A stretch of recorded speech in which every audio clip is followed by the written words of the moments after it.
Okay, everybody, Debbie Dachinger is here. Yay.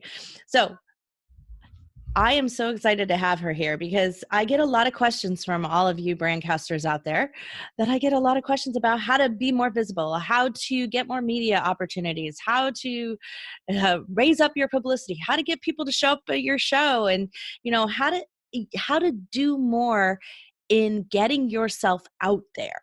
And Debbie's an expert in this. She is a media visibility strategist. She helps people write their books, has programs that guarantees international bestseller, teaches the ultimate visibility formula. She also does a lot of done-for-you services, which is what I asked her to talk about, what she does with her clients that is different. So how can you prepare on your end? That's what I've asked her to talk to us about today, so that you can be interviewed on radio, other podcasts, get magazine articles written about you, all of those. In addition, the reason I really wanted Debbie to come on, because Debbie has hosted a radio and podcast show for 12 years. She's a veteran in the industry. Her Dare to Dream show is amazing.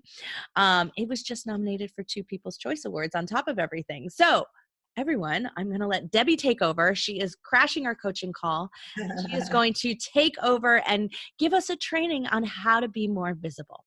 Debbie, take it away. Thank you so much. Thanks for having me, Tracy. I really appreciate you sharing the platform with me and allowing me to meet all your amazing people, because I know Podicize is the bomb.com. I've recommended people come to your outfit when they want a podcast, because I don't do that at all. And what I do out in the world, and I just have to preface this by saying, next time you have me back, I want it to be that I'm crushing. Not crashing, I'm crushing it. Crushing it. That's right. I love that. That sounds good. I'm going to take that adjective. So let's all crush it together, because visibility is everything today. We are our own broadcasters 24/7. Never before in history have we ever lived in a more media-centric world. And we can be in control of our own story and narrative, or somebody or something else can. I know what I prefer, right? I prefer that I'm driving the bus. So I came upon visibility because I was really born for this. I mean, we all have our wheelhouse, right? Or every one of you out there, if I was able to have a conversation with you, I would find out what drives you, what motivates you, what's your why, if you will, what it is you love to do and be, and why people are attracted to you, what it is you have that they really need and want. And I found that always for me, somehow, microphone, camera, stage, it's where I thrived. It's where I connected the best with people. It's what I really love to do. And also, I had my own wounds along the way that I had to deal and contend with and come out the other side, right? And that's really everybody's path at some level. Something held you up and got in your way. You decided to supersede it. And by virtue of taking it on, and you are not going to allow it to block your way in life, you gained some wisdom.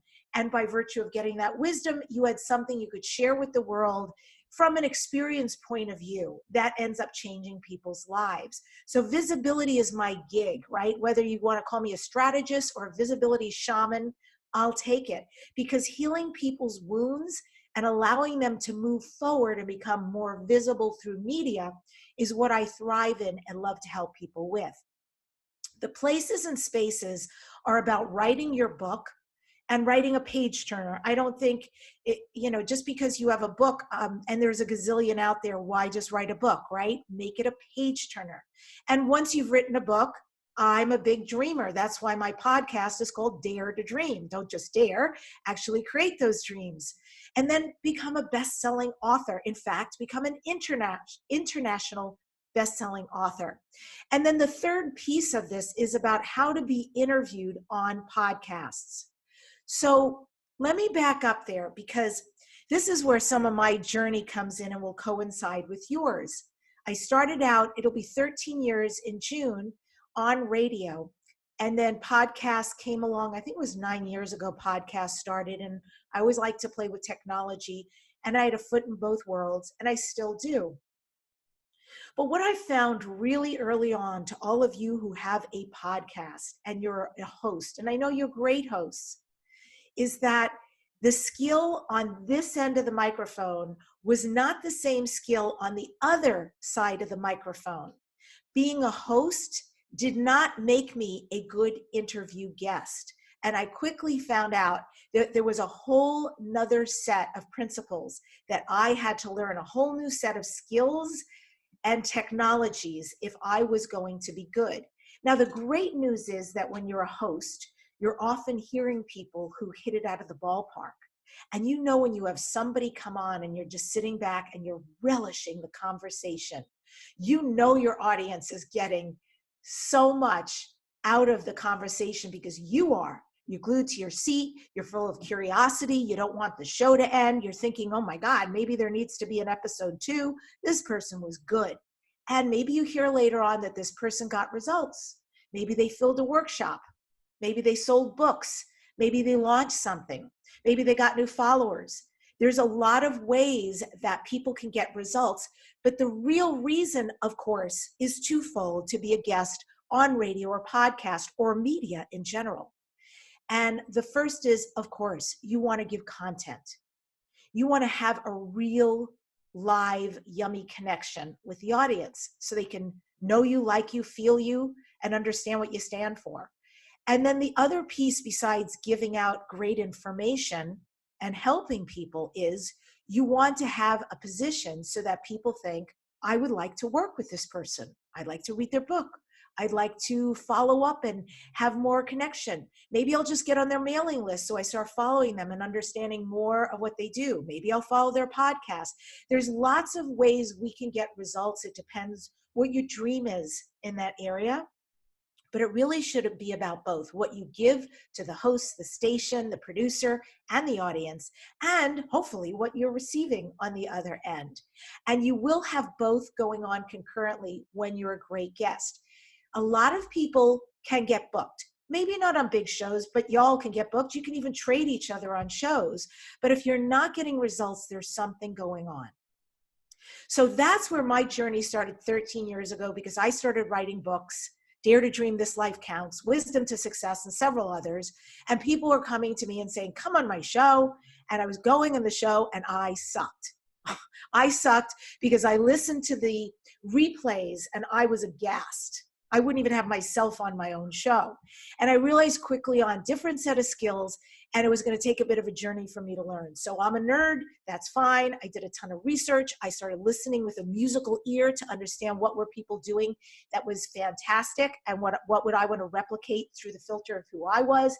And I started taking courses and learning. And the more I understood everything about being received, whether it was from stage or any way you were communicating, I started incorporating it into what I was doing. Still listening to my replays, hearing a whole different human, me, being interviewed much better, and starting to get results. Then I started to beta test it with people who were my clients and saying, go out and do this and see what happens. And they were getting results. Ha-ha. I was onto something. So clearly it's been a journey, and 13 years later, there's a lot of ease in this space. I've been interviewed on over 1,000 media outlets. I continue to be interviewed, and I love it. And I still to this day listen as much as I can back to my shows because I still learn a ton. And hopefully as hosts, you do the same, and you can do the same as a guest as well. So fantastic. I'm going to open this up to the PowerPoint presentation. And at the end, of course, I'm happy to let you know further for anybody who's interested and excited and feels like, yeah, this is something I want to do, or investigate more, or sign up for what it is I offer on my website, debbiedachinger.com. I will let you know how to get a hold of me. So let's follow along here. And I'm going to share my presentation. And thanks all of you for being here, and just know there'll be a time at the end where you can definitely engage and ask questions. I look forward to it. So the thing that I offer out into the world is called the Ultimate Visibility Formula: how to be interviewed on podcasts and radio in 60 days or less. I do this in groups. I've got an online program, and I've also got private clients. And here's what I want you to know about it. I call it the ultimate visibility because when you really understand how best to get yourself out there into the world with great ease, what does that mean? how to get booked, where the shows are for you, what package to put together. I'm assuming most of you, since you're in the business on the other end, you are pretty darn clear what you look for in a package. So ta-da, very easy, right? You know that you want to have a great pitch email that's not cookie cutter, but is really written to the person, to the host. You want to have your bullet points of talking points, what you're going to speak to, what value you will offer that person, why you, why would we pick you over all the other godzillion pitches that we're getting. And then if you've got a press media one sheet, you've got that attached. So it's so simple when we book you. So I also call it this because what I learned very early on was to go out to the people like yourself and say, look, I know what I can teach you. I've got the tech, I've got the strategy, I've also got the inner game, and I can see what's going on inside of you and what it is you need that's not showing up and what's getting in your way. However, I also want to know, what do you need? What do you need and want? What's not happening in your space? And based on that, I created the course that I teach. So we all need to know, what is our why, right? Why are you doing this? Why are you being interviewed? What is it that you want to get out of being interviewed? And it may be different things at different times. You may be saying right now, I just want to get my message out there. I just want to let people know I exist and what's possible. You may say, I'm starting a business, or my business needs more exposure, or you may have a launch, and it may be a different launch at different times. And also, I want to speak to a point that is a great why to have all the time as an overarching why or energy to have around why you're being interviewed. And that is visibility. Visibility begets visibility. Visibility sets you up to become known as an authority out into the world. Visibility is viral and it acts on your behalf. Myself and my clients, when I first started out, I had to work, right? I had to figure out, what would a right show be for me? What is the audience I'm looking for? And from there, I had to go out and pitch myself. And from there, somebody accepted me on their show and I did the interview and repurposed it. So it took a while building momentum. But what I saw early on, I would say after about a year of working at this, pitching myself, being interviewed consistently, is I suddenly saw I didn't have to work anymore. In fact, everything started to reverse, and I had people, stations, producers coming to me and saying, we'd love to have you on the show. We're doing a special series. Can you come out? And then a step further, I started to have people who are saying, I really would like to collaborate with you on something. You know, I teach something so akin to you, it would be really fun to align and see what's possible, whether from stage or whether doing a summit or whether teaching webinars. There were a lot of spaces that people started to invite me to. Speaking on stage was another one. I think I am now in 13 anthologies that people invited me to, and some of them very high level. So there was a lot working on my behalf. It was like PR was begetting PR. So I want you to hold that thought above all else, that your why can also be that your visibility will be about becoming the go-to expert in your field, meaning that when something pops for somebody, the first thing they think about is, oh, so-and-so, I see their name all the time as being interviewed, and I want to consider them for, or I'm going to recommend them for. And that will absolutely happen for you when you do this correctly. And what are the benefits to being interviewed? I'd actually like you to think about it. You can even write in the chat box, what do you feel the benefits are for you about being interviewed? For some of you, maybe you've been interviewed, some, maybe a lot, maybe not at all. Maybe you're just investigating this right now and opening up to the possibilities. But for sure, this meme is true. The best time for new beginnings is now, pronto, right? So I recommend you get engaged in doing this. This part's going to be so easy for all of you because you already receive this anytime somebody's on your show.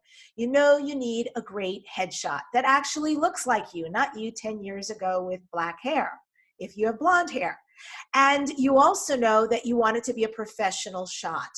You don't want it to be a pixelated iPhone picture. You also know you need a great biography. And I've got a template here. I'm not going to go through it deeply because, again, I think you guys are very good at these pieces. There is an art to a pitch letter. First of all, we all know there's nothing worse than getting that email that goes on and on like a tome, right? You just have so much capacity. And we could tell anyway really quickly if somebody's a pro and what they're pitching. So you be one of those pros, make it quick and to the point. Very cool to have a clever subject title, not just my name, potential guest, right? Make it exciting for me. Make it like you're writing copy for marketing. Why do I want to click and open your email? What are you going to offer? Of course, you all want to have an offer. At the end, it's got to be a call to action. That's going to be part of how you get results. Do you have a free gift? Do you have a free report? Do you have a free webinar you're doing?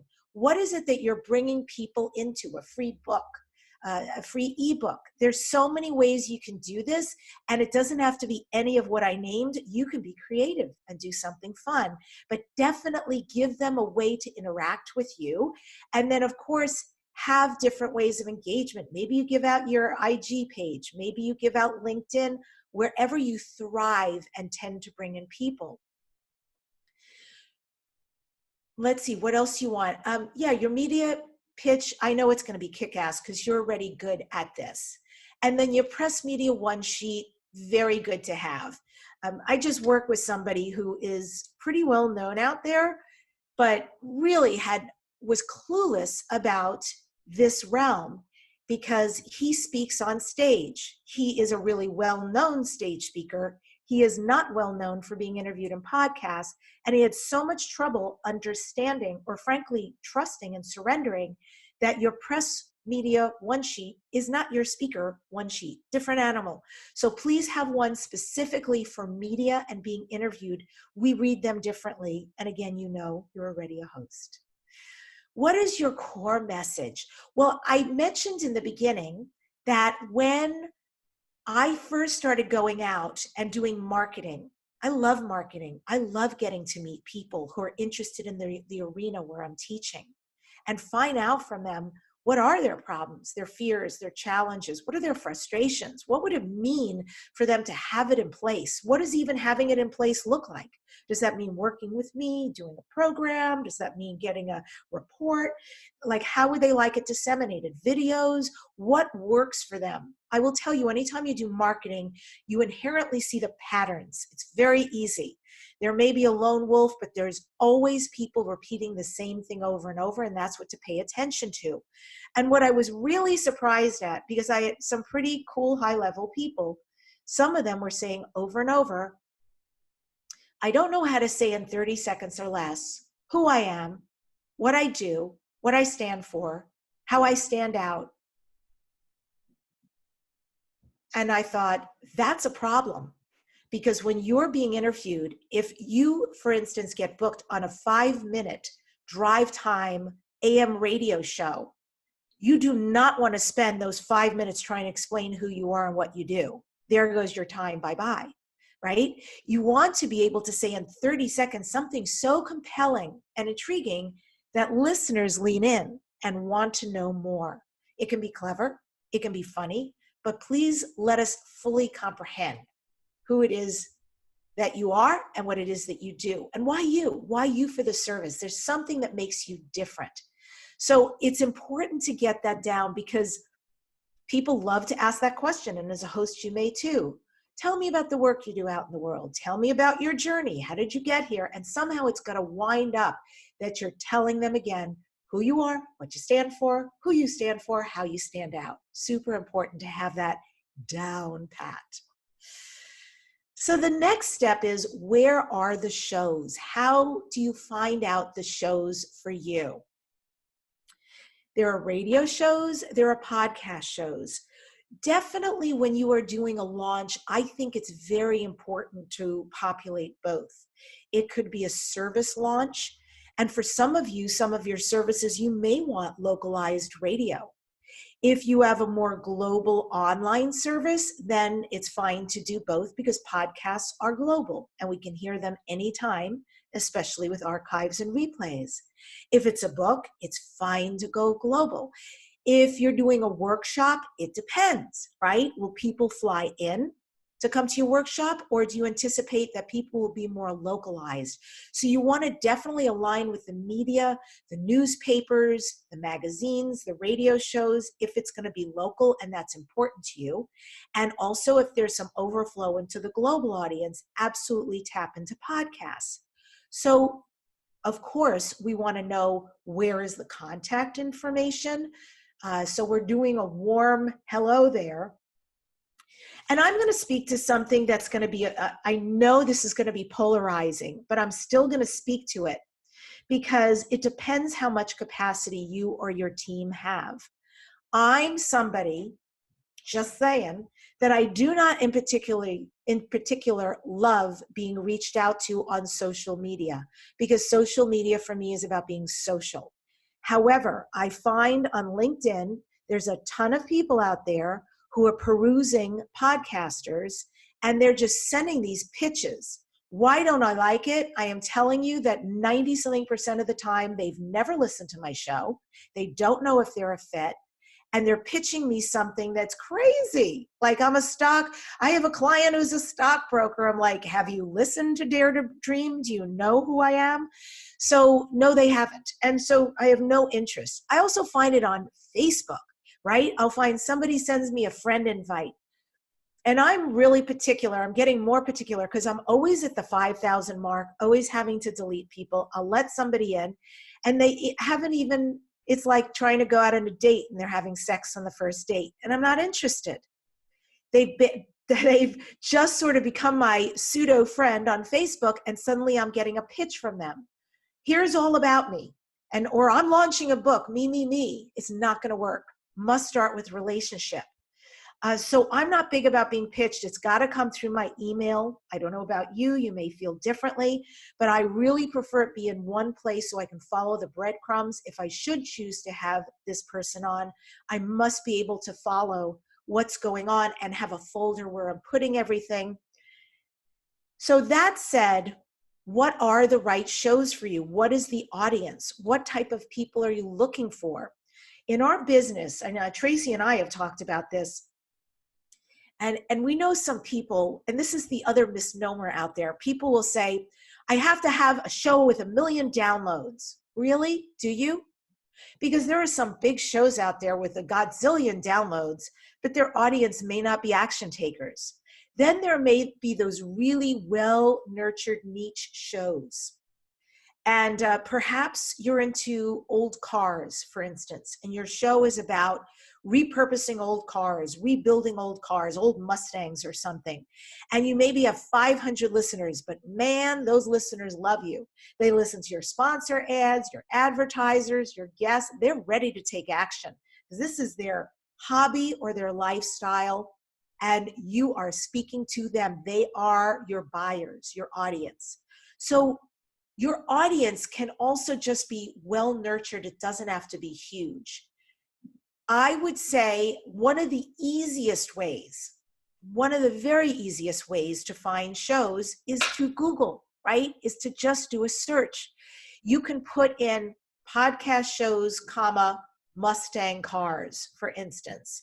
Podcast shows health. Well, you're going to find a whole lot more and have to do a lot more searching, but at least it's better than just podcast shows.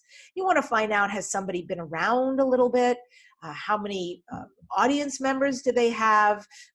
A little bit of their demo psychographics if you can, or have your team do a little bit of homework, get the contact information and start submitting yourself.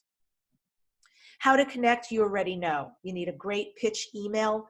You need the why, the content, what it is you're going to offer, the value you're going to offer their audience, and you're going to attach your press media one sheet. And do it. Just start doing it. I mean, just think if you started submitting yourself to a minimum of 10 shows a month, what would be possible. I can tell you most shows, I'm booked 6 months out easily. So you start building up a repertoire and it starts going out there, the flood, because you're going to cross promote, of course, after your interview. And your audience is constantly seeing that you're popping up in all these different places and you're someone to pay attention to. So next comes the interview. You already know great equipment because you have it. Isn't that awesome? I think it's very important in being interviewed to understand about being calm and confident. And if you don't feel that because you're really new to this, and again, even being a great host doesn't necessarily mean as an interview guest, you will show up with just feeling really terrific, right? If you do have nerves, you need to practice. And I'll leave that up to you to understand. There are things I guide some of my clients in, and there's everything from doing some mindful breathing to allowing yourself to be fully present.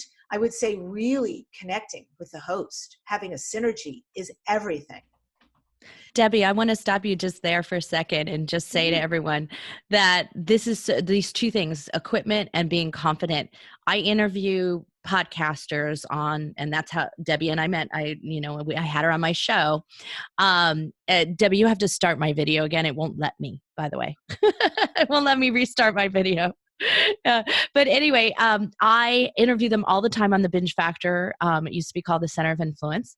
And the issue is that they don't use their own equipment. They don't use what they use. They aren't sitting in front of their microphone so often. I would say it was probably like at least half of them don't use their own equipment. And the other half are nervous being interviewed. And that's really an unusual thing. And so it's so odd that those two top things that you're highlighting, Debbie, that, equipment and confidence, those are two of the biggest things that I see go wrong in the interviews that I'm doing with people who are supposed to be podcasters. They're supposed to know what they're doing, right? So it's so interesting that happens. And so I'm glad you raised that up because it's so important. And I'm going to raise the bar based on what you said. Thank you, Tracy, because hearing you say that reminds me of the importance of doing things ahead of time.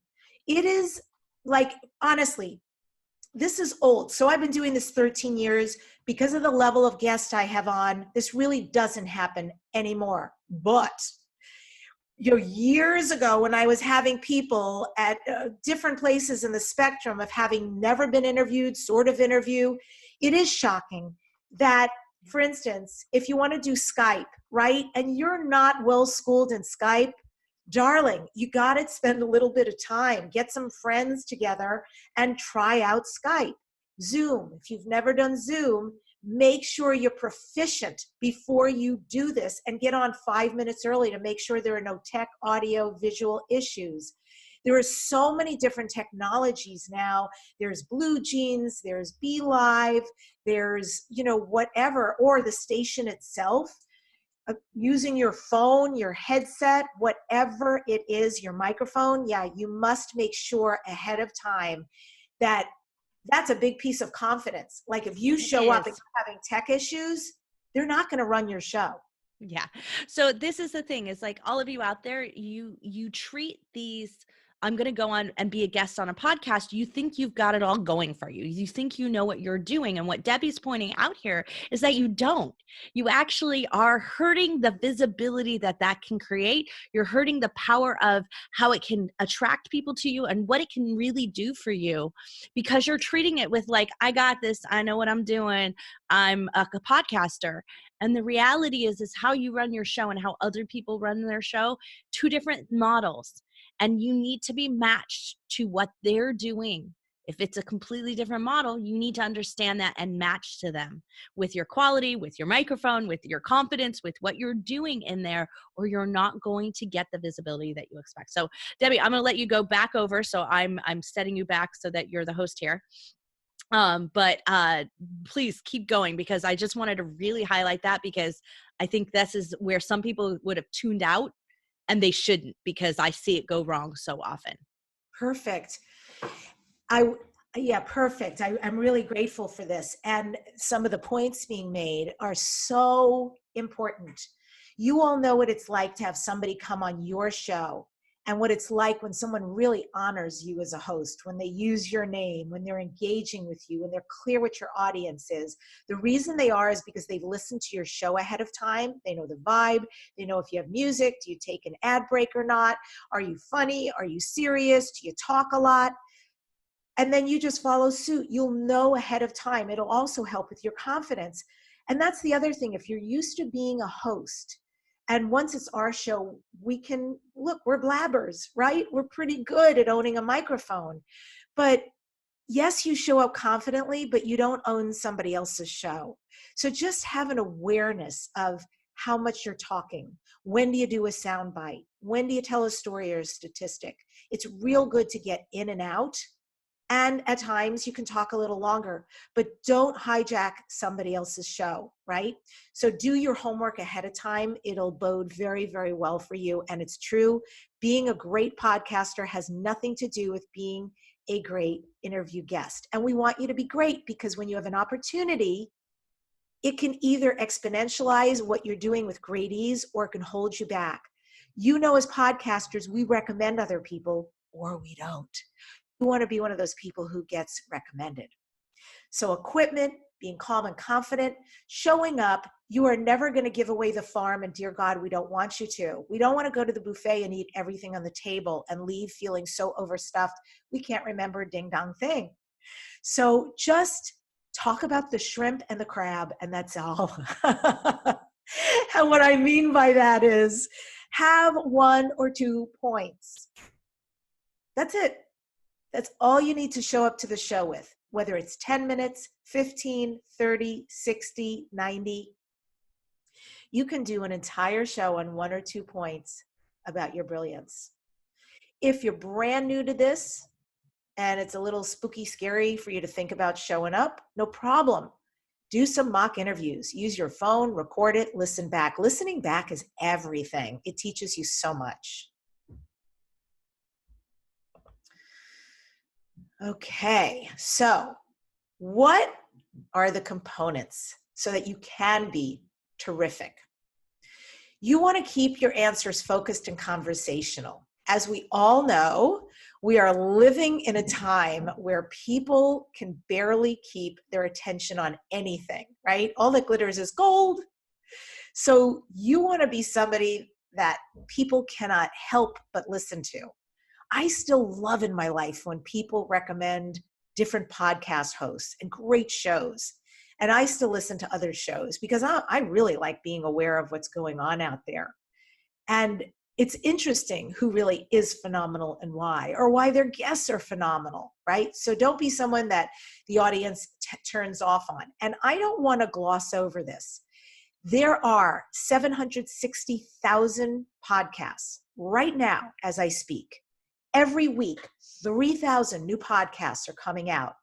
Is there something called podcast fade? You bet. I think, Tracy, you and I have agreed it's like an 80% rate that people get into this and go, oh my God, it's work. And they drop out. But the point is not about the pod fade. Here's the point. If you're someone who keeps someone's attention, a listener, then they're going to stay on the show. If you do not, then 760,000 other podcasts they can listen to. They can turn that dial. Be real. We want to know who you are. Let us in, right? Your story will probably get us there. Being yourself will get us there.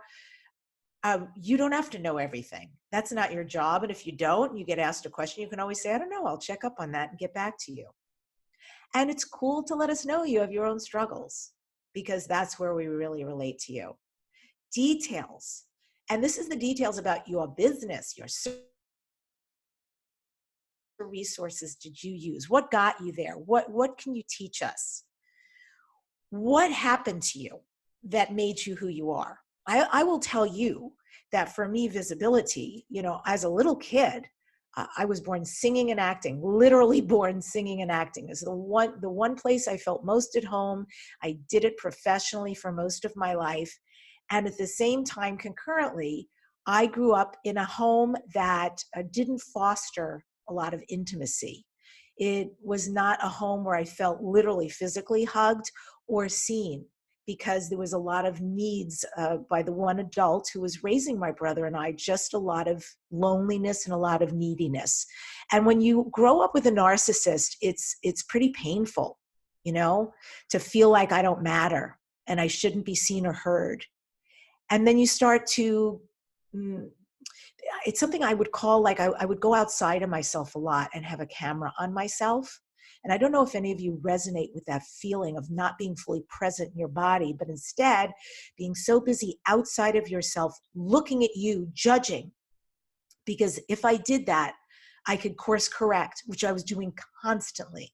I was so busy doing that, I was like not even engaged in real time. It was very painful. And it took a journey. You know, it didn't just happen as a kid. I mean, as a kid, I was so busy performing and being in the spotlight, and at the same time as a human, really kind of hating myself and being very awkward. And it took, you know, until I was 16 where I was like, wow, this life is really kind of not working out for me, that I went on a healing journey. Like there were obviously aspects of me that had to be dealt with if I was going to learn how to be full of joy, which I wanted desperately, full of presence, which I really wanted, and self-acceptance, and also learn to be successful, meaning it wasn't just being on stage because I was comfortable there, but it was that I had to also be comfortable as a human in my life. And that was a big journey. And it took many years and many layers, but I was committed. Pain is a great, great, great motivator. And I started to learn that I was okay. And I started to learn that it actually wasn't about me, but I had made some decisions based on other people's behavior, and that I was worth loving and worth listening to and worth being around. And this marriage happened between my being on stage and my personal being. Very, very wonderful. And I'm very grateful for all the work I did. And I came out the other side and I realized I don't want anybody to suffer the neglect that I went through. I don't want anyone to ever feel that they don't have a voice worth listening to, that they don't have inherent wisdom that's so important to them. And that I realized what happened to me was a really short chapter in a much greater story. And it was up to me to become the author of every chapter that happened thereafter. So I've been writing great chapters ever since. So what are your struggles? What is it you went through that by virtue of you taking it on and coming out the other side, you're like, this is my mission. This is why I'm here, what I'm here to teach and do and be and model for other people. And just more questions. And by the way, you can use those 3 questions if you ever want for your speaking points. What tools or resources did you use to get here? What happened on your path and why did you choose this one instead of another? Is there a rule of thumb, a standard or reference that you use that's transferable for other people listening to other industries? And of course, always focus on the sharing, not the selling. I don't think I need to say more. If I asked you what it's like when you've been sold at most recently and you gave me some adjectives, I think you'd be very clear when you're spoken at, when you're not seen, when you're not considered, when there's desperation, all of that stuff. We're gone, right? So we have such a short amount of time on podcasts. Nurture the connection with the host. Nurture the connection with the listeners. No infomercials. And have great audio. Be in a quiet room. No distractions, no noise. If you've got animals, they got to be someplace else. If you've got kids, they need to know they cannot come in. If you've got cell phones, turn it off. If you're on a computer and you have your social media dinging and all that, it must be shut down, must be. It's just awful otherwise. If the host asks you something that you don't know, don't panic. There's 2 things you can do. First, as I said earlier, just say, I'm not really clear. I don't know the answer to that, but I'm happy to get back to you. That's great. You'll move on. Or if you start down a track and you realize you're off on a tangent, and you're so deep in a tangent, you're thinking, they were asking me something and I actually don't even remember what they were saying. Get yourself back on track. It is your job to do that. So let's say somebody asks you a question and you're off saying something and you realize, oh my God, I'm talking about something different, use the word rather. Rather switches train tracks. So it can sound something like,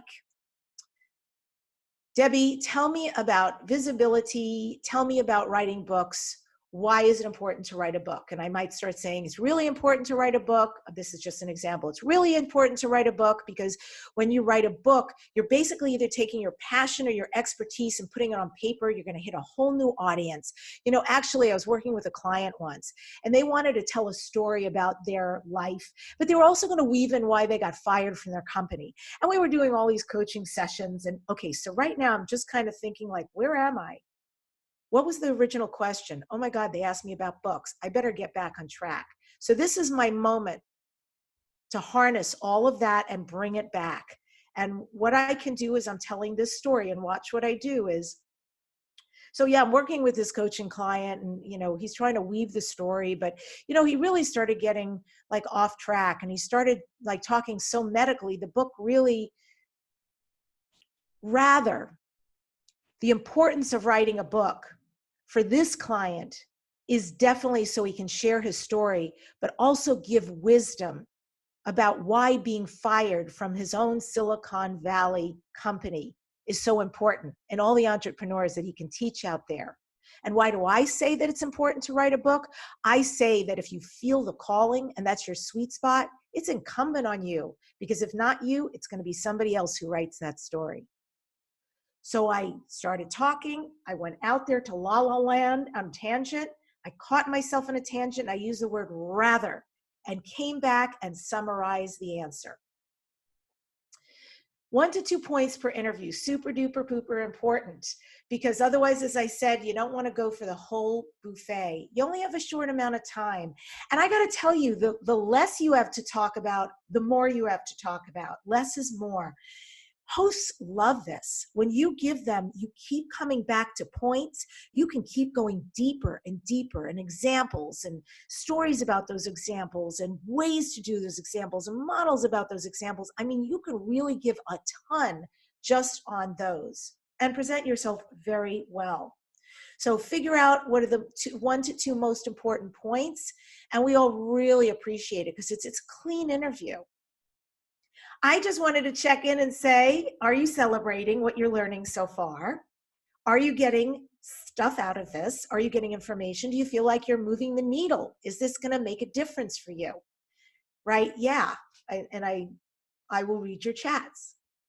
You're getting yes, thank you from some of our people. And, you know, this is a good time if anyone has any questions to start typing this in. But let's, Debbie's got some detailed information on how you can get in touch with her and all of that. But let's put in some of your questions as well as you're saying thank yous and yeses. I Good love stuff, questions. Joshua. Yeah, good stuff, Joshua. Yeah, it really is. There's been some great points. I've tried to summarize them in the chat for all of you. So the last part is to know your plan and strategy. It's like anything, right? If somebody's writing a book and they're just writing a book, it's going to be living in digital land and no one's going to read it. Why did you go through all that? You must have a marketing plan, right? You don't create the marketing plan after you wrote the book. It's actually concurrent.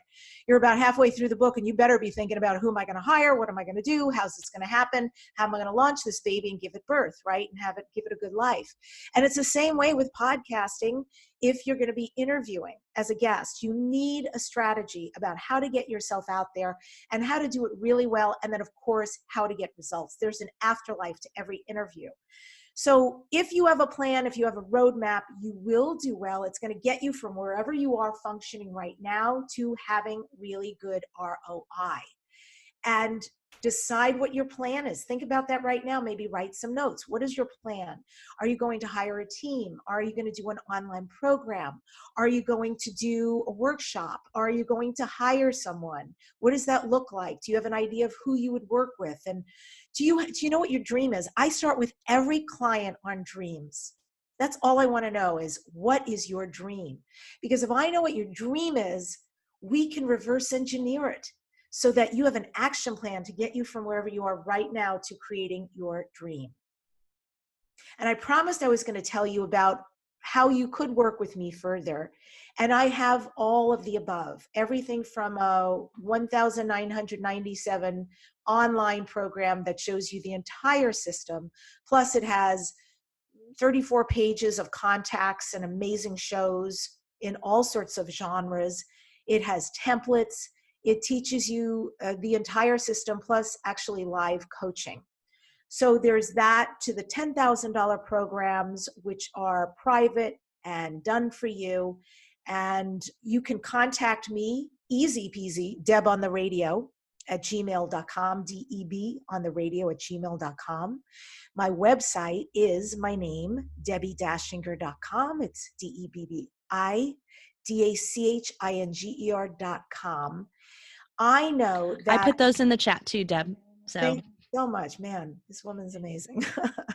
You're so lucky to have Tracy. She is so brilliant. I'm grateful. Media visibility is the key. I will tell you, if you're looking for a key right now, there's a reason why Instagram's so big. There's a reason why Facebook is so big. There's a reason why podcasts are so big. Nobody has to leave their house. They can listen to these things anytime. And when they're done, oh my God, it's not just a one and done. There's a complete afterlife. It lives forevermore, amen, out in replay archive land. So you will be available. Try to keep your interviews evergreen, because in a year or two, something will pop up and people will hear you. I was interviewed on James Van Prague's show. For those of you who know or don't know James Van Prague, he's one of the most famous mediums, as in I see dead people, one of the most famous mediums out there in the world. He was on my show. We had such an amazing time. I really loved him. And when we were done, he said, stay on the line. I want you on my show. So this is like a big guy. He's got a huge audience, right? I was so flattered. And I went on his show. We had a great time. We were both doing listener calls and chatting and chatting. And do you know, 4 years later, I still get calls from people who say, I heard you interviewed on James Van Prague's show. You were talking about writing a book. Can I hire you? Oh my God, you bet you can. So keep it evergreen. So if 4 years down the road, someone hears you, they can hire you too. such a good point, Debbie. I'm so glad you brought that up. I'm not seeing any questions typing into the chat, but this is kind of your last chance to ask Debbie questions here, because we're coming up to our end of our call here. So make sure you're typing it in while she's finishing up. And, you know, Debbie, I just want to point out some of the great, brilliant points you've brought up today for everybody. You've really pointed out the difference to being a host versus a guest, because it's such a different world being a guest out there. You've really pointed out how we need to maximize the value of what we're doing. I think we've treated this casually. Like so many of you, I know your whys out there. Your whys are, I just want to go on other people's shows so I can get more listeners for my show. But if you're not making connections, why do they want to come back and listen to you? That's what Debbie's really pointing out there. If you're not giving, you know, that core message isn't coming across as to who you are, what you stand for, how you stand out, all of that's not coming across, then why are they going to come back to your show? So don't waste your time and the host's time guesting on it if you're not going to maximize your value and not have a plan and a strategy for that. You know, here at Podetize, we're always talking about having an important strategy for your show, but you need to have an important strategy for your visibility as well. And that's what Debbie's bringing up today. This is why I wanted her to come and talk to you. This is why I wanted her to give you this information, because I knew some of you really needed to hear this, because it's what you're spending a lot of time out there guesting and not getting that traction back, not getting the listenership showing up for you. This is why. That's how you know. That's how you know you need a strategy if you're not getting results. So it's just what Tracy's saying. What happens after you're interviewed? You know, you need to have an understanding of what to do with the show. Obviously, cross promotion, you know, as a podcast host, you must. I do it with every show I've been interviewed on. Thank you goes really far. I always thank people who have taken the time with their well-nurtured audience to feature me. I'm humbled by it. And be of service. Develop relationship with an influencer. So what's next? Can you be interviewed on radio and podcasts? Of course. Can you build your database? Absolutely. Will you field offers from media? I hope so after listening to this. You can be relaxed. You can get results. And what do you have to put together to get a yes on a show you're interested in? You can increase sales, absolutely, about your business, your practice, your books, your speaking. And when you increase your visibility, it's a life changer, right? Lifestyle. You play more, you can hire more, spend more time doing what you love, because your interviews can create passive income and otherwise. So hopefully you are eager. Hopefully you're ready to stand out above all the other people. I don't know about you. I get hundreds of pitches a week. So how would you stand out against anybody else on a show? And other than what I've done, and helping people, I mean, the reason why people love working with me is because they don't have to hire a publicity person, right? And most people, I can tell you in LA, it's 5 to 15K a month, and there's no guarantee. It's just a monthly retainer. You do the math. So if you could do this work on your own and still get results, what would that mean for your business? So you definitely need a strategy laid out. So important. You need to know the techniques so you're present and you're confident. And do listen to your replays. You'll get a ton of information about your performance. So now, after everything you've heard, what is the piece for you that you knew if you could change it? Books, bestsellers, being interviewed. If you knew or something about what I spoke about here, how would it change your life? And I mean this, right? What would change about your life if you could do this properly? What would that look like? Get clear on what's going to shift for you when you have this piece, when you do this piece, when you be this piece, and you'll know what's your next step. So final right here is the powerful online courses are between $597 and $1,997, and there's the link to Thinkific houses everything. Also, my website does, debbiedachinger.com. And if you are interested in talking further about yourself, whether it's for a group or it's private coaching or done for you, any of the above, just email debontheradio@gmail.com and someone in the team will get back to you. And I'm happy to engage further with anybody who's interested. So Deb, I've added your school link as well in the chat there for everyone who's there. When we do post this on Facebook, I will make sure and copy all those links there as well. So because I know sometimes the type's a little small, especially if you were looking at it on your phone. Like if you were looking at it on my screen, it looks beautiful and I could read everything. But when you're looking at it on your phone, it might be a little small. So I want to make sure you all can see that. So that's there. So I don't see any questions, but as you know, Debbie's now included in our Brandcasters group because she's done this training for us.